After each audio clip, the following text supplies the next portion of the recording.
আমি 18-19 বছর আগে একটা মসজিদে গেছিলাম ইন্টারভিউ দেওয়ার জন্য, আরো বেশি হবে 20 বছর আগে। ঢাকার একটা মসজিদে গেছিলাম ইন্টারভিউ দেওয়ার জন্য। এই ছাত্ররা খেয়াল করে, তোমাদের জন্য মিলাদ ক্যামের দলিল আছে এখানে এই ঘটনায়। তো 4 জন আমার ইন্টারভিউ নিচ্ছে। একজন ঢাকা আলিয়ার তৎকালীন প্রিন্সিপাল, আরেকজন লালবাগ মাদ্রাসার মুফতি, আরেকজন তামিরুল মিল্লাত মাদ্রাসার মুহাদ্দিস, আরেকজন পাশের একটা মসজিদের ইমাম। 7 জন ক্যান্ডিডেট, 33 জন। আমি হলাম সর্বশেষ। 20 বছর আগে আমার দাড়ি সামান্য মাত্র উঠছে, বাচ্চা গেলাম সাহস করে মসজিদের ইমামতির ইন্টারভিউ দেওয়ার জন্য। সর্বশেষ ক্যান্ডিডেট আমি। গেলাম, বসলাম। আমার জিজ্ঞেস, আপনার নাম কি? নাম কইলাম। কি করেন? আমি বললাম আমি মাস্টারি করি। কোথায়? কাদেরিয়া তৈবে মাদ্রাসায়। তো বললেন, ও আপনারা তো অন্যরকম। ও আপনারা তো। আমি বললাম, হুজুর অন্যরকম মানে সব ঠিকই আছে। হয় না, আপনারা তো মিলাদ পড়েন। আমি বললাম, হ্যাঁ হুজুর পড়ি তো। মিলাদ কোথায় আছে? আমি বললাম কোরআন শরীফে আছে। সুবহানাল্লাহ বলবেন না? বুঝতেছো ছাত্রদের জন্য কেন বলতেছি এটা? মিলাদ কোথায় আছে? কোরআন শরীফে আছে। এখন হুজুর তো আশ্চর্য হয়ে গেলেন, কি কোরআন শরীফে মিলাদ আছে? আমি বললাম হ্যাঁ কোরআন শরীফে আছে। বললো কোথায় আছে? আমি বললাম ইয়া আইয়ুহাল্লাযীনা আমানু সাল্লু আলাইহি ওয়া সাল্লিমু তাসলিমা। সুবহানাল্লাহ। মুখস্থ আছে তো? এই আয়াত মুখস্থ আসেনি? এই তো মিলাদ আছে। এখন ঢাকা আলিয়ার প্রিন্সিপাল ওই একাই কথা বলতেছে, বাকিরা নীরব। আর ওইদিকে কমিটির 10-15 জন আছে, দুই দিকে বসা। তো উনি বললেন, এখানে তো দুরুদের কথা না আছে, মিলাদের কথা কোথায় আছে? বলে না তারা, এখানে তো দুরুদের কথা না আছে, মিলাদের কথা কোথায় আছে? আচ্ছা বাবা, তোমারে কইলাম এটা একটু বাড়াই দেওয়ার জন্য, তুমি কমাই কেন দিলা? আমি কিন্তু টের পাচ্ছি তুমি কমাচ্ছ, যে একটু বাড়াইয়া দাও। আমি তো দুর্বল মানুষ, বড় হয়ে গেছি। এখন বললাম এখানে তো দরুদের কথা না আছে, মিলাদের কথা কোথায় আছে? তা আমি বললাম হুজুর নামাজের কথা কোরআন শরীফে আসেনি। তিনি বললেন আছে তো। আমি জিজ্ঞেস করলাম হুজুর কোন জায়গায় আছে? বললেন ওয়া আকিমুস সালাত, ওয়া আকিমুস সালাত। আমি বললাম হুজুর এখানে তো সালাতের কথা না আছে, নামাজের কথা কোথায় আছে? তো তিনি বললেন সালাতই নামাজ,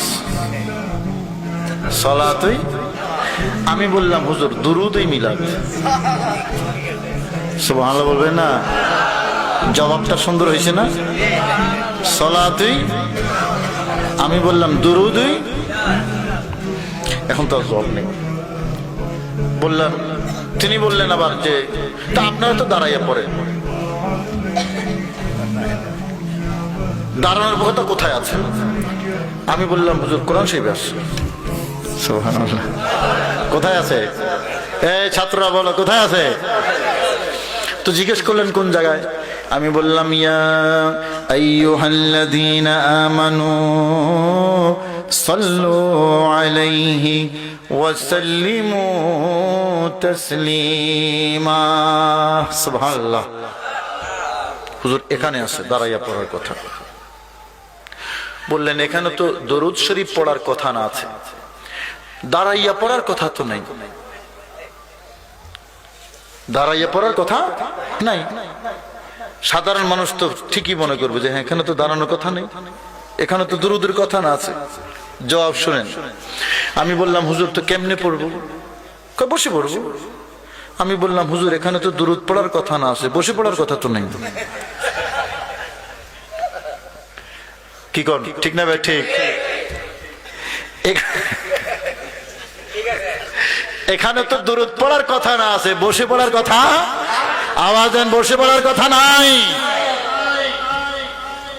জবাব বন্ধ, আর জবাব নেই।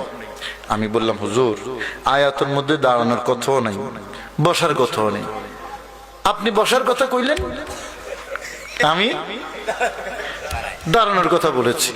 তো নাইয়ের মধ্যে আপনি যদি বসার কথা বলতে পারেন, নাইয়ের মধ্যে আমি দাঁড়ানোর কথা বলতে পারি না? যেই দলিলে আপনার বসা যায় এই একই দলিল আমার কথা কয় না, আমার দাঁড়ানো যায়। আবার আটকাইল, কয় না আপনারা তো এভাবে পড়েন, নামাজের মতো হয়ে গেল না,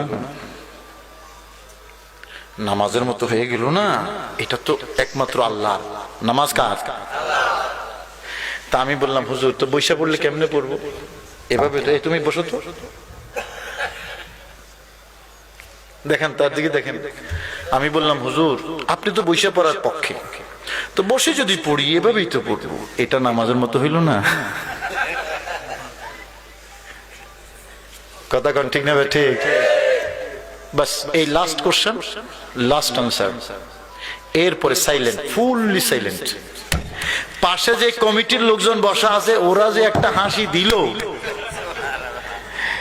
আমার মন খুশি হয়ে গেছে। আমি কি আমার মসজিদের ইমামতি না হইলেও চলবে,